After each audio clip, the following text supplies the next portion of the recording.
रे डालियो, जो दुनिया का सबसे सक्सेसफुल हेज फंड चलाते हैं और जिन्होंने 2008 के फाइनेंशियल क्राइसिस को काफ़ी एक्यूरेटली प्रिडिक्ट किया था, उन्होंने लास्ट मंथ बहुत बड़ी वार्निंग इशू की है that something much worse than a recession could happen if things continue this way.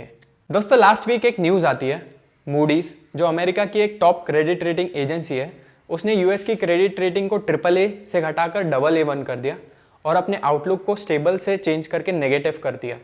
और ये न्यूज़ आते ही यूएस की जो 30 ईयर गवर्नमेंट बॉन्ड यील्ड है वो अक्टूबर 2023 के बाद पहली बार 5% को क्रॉस कर लेती है, जिसके बाद काफ़ी इन्वेस्टर्स डरे हुए हैं क्योंकि पास में जब भी बॉन्ड यील्ड्स बहुत ज़्यादा बढ़ी है उसके बाद एक बहुत बड़ा स्टॉक मार्केट क्रैश देखने को मिला है। अब कल की ही बात है, परप्लेक्सिटी AI का आप ये ट्वीट देखिए। यूएस गवर्नमेंट डेट पे जो क्रेडिट डिफॉल्ट स्वैप्स होते हैं उसका प्राइस 2008 के बाद हाईएस्ट लेवल्स पे पहुंच चुका है।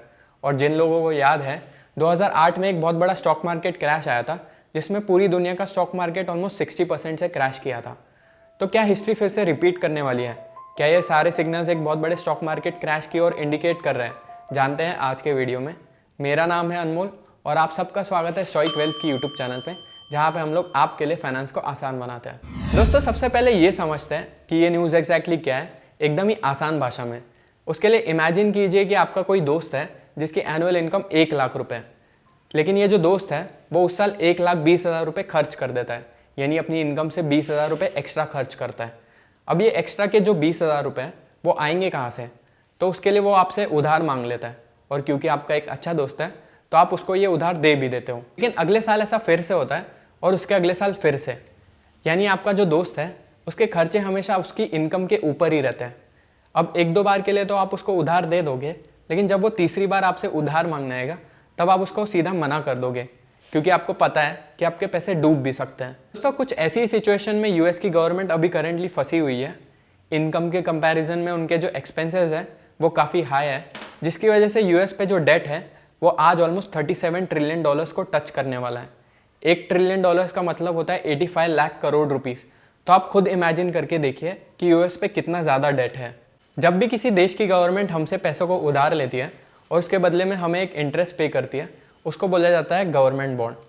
अब दोस्तों, यूएस पे जो डेट है वो ऑलरेडी बहुत हाई है और उसकी गवर्नमेंट का कोई इंटेंशन नहीं दिख रहा है अपने कर्जे को कम करने का, जिसकी वजह से मूडीज, ये जो क्रेडिट रेटिंग एजेंसी है, उसने यूएस की क्रेडिट रेटिंग को गिरा दिया। क्रेडिट रेटिंग गिरने का बेसिकली ये मतलब होता है कि यूएस के जो गवर्नमेंट बॉन्ड्स है वो इस टाइम पे ज़्यादा रिस्की है, और जब ये बॉन्ड ज़्यादा रिस्की हो जाते हैं तब जो इन्वेस्टर्स हैं वो ज़्यादा रिटर्न्स मांगने लग जाते हैं गवर्नमेंट से। अब ये जो यूएस की गवर्नमेंट है उनको लॉन्ग टर्म बॉन्ड्स पे ज़्यादा इंटरेस्ट पे करना पड़ेगा, जिसकी वजह से इनका जो इंटरेस्ट कॉस्ट है वो बढ़ जाएगा। अब दोस्तों, रिसेंट में ये जो यूएस की बॉन्ड यील्ड्स बहुत ज़्यादा बढ़ी है उसके पीछे 2 मेजर रीजंस है। पहला, यूएस प्रेसिडेंट डोनाल्ड ट्रम्प ने पूरी दुनिया के साथ एक टैरिफ वॉर को स्टार्ट कर दिया। अब इस टैरिफ वॉर से क्या होगा कि यूएस में इन्फ्लेशन यानी महंगाई बढ़ेगी और रिसेशन के चांसेस काफ़ी बढ़ चुके हैं। अब अगर इन्फ्लेशन हाई रहता है तो वहाँ की जो फेडरल रिजर्व है, जो सेंट्रल बैंक है वहाँ की, जैसे इंडिया में RBI होती है, वो इंटरेस्ट रेट्स को कट नहीं कर पाएगी। और अगर ऐसा नहीं होगा तो जो बॉन्ड यील्ड्स है वो हाई ही रहेगी काफ़ी टाइम तक। दोस्तों, बॉन्ड यील्ड्स बढ़ने के पीछे दूसरा मेजर रीज़न ये है कि रिसेंटली डोनाल्ड ट्रम्प ने एक नया टैक्स बिल इंट्रोड्यूस किया है यूएस में। अब ये बिल एग्जैक्टली क्या है? तो 2017 में जब डोनाल्ड ट्रम्प पहली बार यूएस के प्रेसिडेंट बने थे तब वहाँ की कंपनीज़ को जो कॉर्पोरेट टैक्स देना होता है उसको डोनाल्ड ट्रम्प ने घटाया था। ये जो टैक्स कट्स थे वो 2025 में एक्सपायर होने वाले थे, लेकिन इस बिल के बाद ये टैक्स कट्स परमानेंट हो जाएंगे। अब किसी भी देश की जो गवर्नमेंट होती है उसकी इनकम का सोर्स वो टैक्सेस होती है जो हमसे और कंपनी से कलेक्ट करती है। लेकिन इन टैक्स कट्स की वजह से यूएस की जो गवर्नमेंट है उसको $3 ट्रिलियन का नुकसान हो सकता है अगले 10 सालों में। अब यूएस पे ऑलरेडी बहुत ज़्यादा कर्जा तो है ही, लेकिन इन टैक्स कट्स की वजह से यूएस की इनकम भी कम हो जाएगी, जो कि काफ़ी चिंताजनक है। अब यूएस की बॉन्ड यील्ड अगर इसी तरह कंटिन्यूसली बढ़ती रहती है तो ये पूरी दुनिया के लिए एक डेंजरस साइन हो सकता है, क्योंकि अकेला जो यूएस है वो 25% कॉन्ट्रीब्यूट करता है ग्लोबल जीडीपी का। और अगर यूएस की बॉन्ड यील्ड बढ़ती है तब यूएस की गवर्नमेंट को जो इंटरेस्ट कॉस्ट देना पड़ेगा अपने बॉन्ड होल्डर्स को वो काफ़ी ज़्यादा हो जाएगा। आप इसको इस तरह से सोच के देखिए कि अगर एक कंपनी है जिस पे बहुत ज़्यादा कर्जा है और वो कंपनी मार्केट में जाती है या किसी बैंक के पास जाती है नया कर्जा उठाने के लिए, तो क्योंकि उस कंपनी के बैंकरप्ट होने के काफ़ी चांसेस हैं, तो जो बैंक है उसे एक हाई इंटरेस्ट चार्ज करेगी। कुछ ऐसी सिचुएशन यूएस गवर्नमेंट के साथ हो रही है। पास्ट में हमने ग्रीस जैसी कंट्रीज़ के साथ ये होते हुए देखा है कि डेट बहुत ज़्यादा बढ़ने की वजह से ये कंट्री ऑलमोस्ट बैंकरप्ट हो चुकी थी। और ये चीज़ जो है वो स्टॉक मार्केट के लिए भी काफ़ी नेगेटिव है, क्योंकि आप खुद इमेजिन करके देखिए कि अगर बॉन्ड यील्ड्स बहुत ज़्यादा बढ़ जाती है, जैसे 5 से 6% हो जाती है, और यूएस के जो स्टॉक मार्केट है उससे रियलिस्टिक एक्सपेक्टेशन 7 से 8% रिटर्न की होती है, तो अगर बहुत सारे लोग ये सोचने लग जाते हैं कि अगर मैं कम रिस्क लेके बॉन्ड्स में 5 से 6% इंटरेस्ट कमाऊँ वर्सेस जो स्टॉक मार्केट है जिसमें बहुत ज़्यादा रिस्क लेना पड़ता है, उससे मैं सिर्फ 7 से 8% रिटर्न कमाऊँ, तो बहुत सारे लोग क्या कर सकते हैं कि अपना पैसा रिस्कियर एसेट जो कि स्टॉक्स है उससे शिफ्ट करके बॉन्ड्स में इन्वेस्ट कर सकते हैं। और अगर ऐसा होता है तो स्टॉक मार्केट में एक बहुत बड़ा क्रैश आ सकता है। जैसे अगर मैं इंडियन स्टॉक मार्केट के कॉन्टेक्स्ट में देखूँ तो जो फॉरेन इंस्टीट्यूशनल इन्वेस्टर्स हैं वो अपना पैसा इंडियन स्टॉक मार्केट से शिफ्ट करके यूएस बॉन्ड्स में इन्वेस्ट कर सकते हैं, जहाँ पे उनको रिस्क फ्री 5 से 6% इंटरेस्ट मिल रहा है, जिसकी वजह से इंडियन स्टॉक मार्केट भी क्रैश कर सकता है।